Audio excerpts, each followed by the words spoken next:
Hi guys, আসসালামু আলাইকুম। তো আজকে আপনার সামনে আমি একটা নতুন ভিডিও নিয়ে এসেছি। সো দেখতে পাচ্ছেন আমার বাবা সকাল সকাল পেয়ারা নিয়ে আসছে, তারপর লাল শাক নিয়ে আসছে খাবারের জন্য, আর সকালে নাস্তার জন্য দেখতে পাচ্ছেন কেক নিয়ে আসছে কিনে, আর পেয়ারা আনছে। দেখতেই পাচ্ছেন সবসময় পেয়ারা নিয়ে আসে, কারণ আমার বাবা পেয়ারাগুলো খুব পছন্দ করে খেতে, তাই ওই জন্য সবসময় পেয়ারা নিয়ে আসে।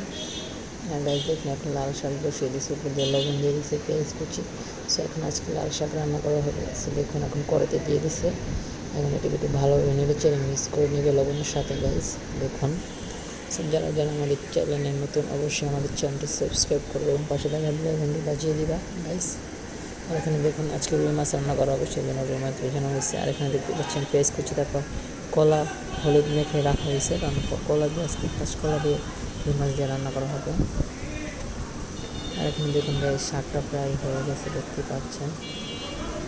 সো আমার বাবা আবার শাকসবজি একটু বেশি পছন্দ করেন। গাইস দেখুন, আমার মা এখন শাকগুলোকে ভালোভাবে নেড়ে চেড়ে নিল। আর এখানে দেখতে পাচ্ছেন রসুন কেটে রাখা হয়েছে। সো আজকে রসুনগুলোকে ব্লেন্ডার করা হবে। আর এখানে পেঁয়াজ কুচিগুলো ভালোভাবে তেলে ভেজে নিতেছে, কারণ এগুলোকে অ্যাড করা হবে পরে। আর এই পাশেই দেখুন শাকটা হয়ে গেছে, দেখতে পাচ্ছেন কত সুন্দর লাল হয়েছে। সো আপনারা বেশি বেশি লাল শাক খাবেন, কারণ লাল শাক খেলে শরীরে রক্ত হয় বেশি বেশি। সো সেই জন্য আমরা সবাই লাল শাক পছন্দ করি।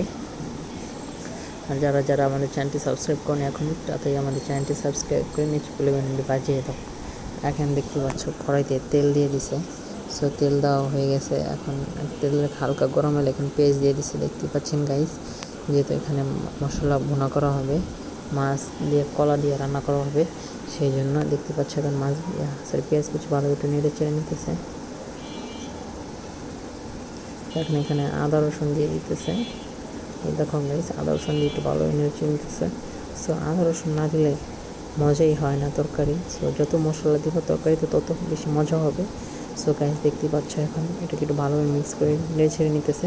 একটু পরে এটাতে পানি অ্যাড করা হবে, তারপর হলুদের গুঁড়ো মরিচের গুঁড়ো দেওয়া হবে।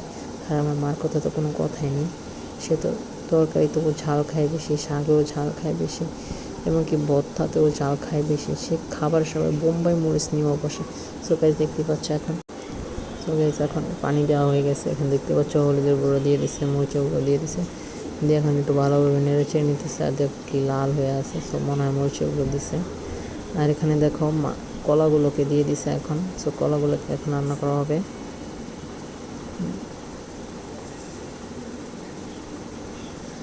সো এখন কলাগুলো রান্না করা হইতেছে গাইস। সো এখন কলা শেষ, এখন এখানে মাছও কষানো হয়ে গেছে। সো এখন মাছগুলোকে উঠে নিতেছে।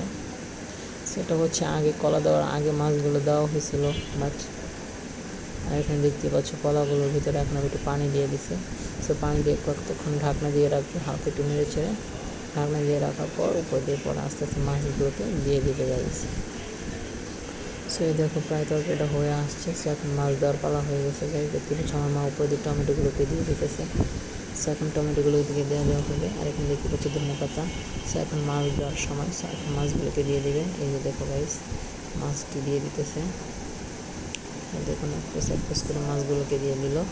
তো যাক, আজকের ভিডিওটি ভালো লাগলে অবশ্যই আমাদের চ্যানেলটি সাবস্ক্রাইব করবেন এবং পাশে থাকা বেল আইকনটি বাজিয়ে দেবেন। আর এখন দেখুন তরকারি স্বাদ বাড়ানোর জন্য উপর দিয়ে ধন্যবাদ ছিটিয়ে দিয়ে দিছে।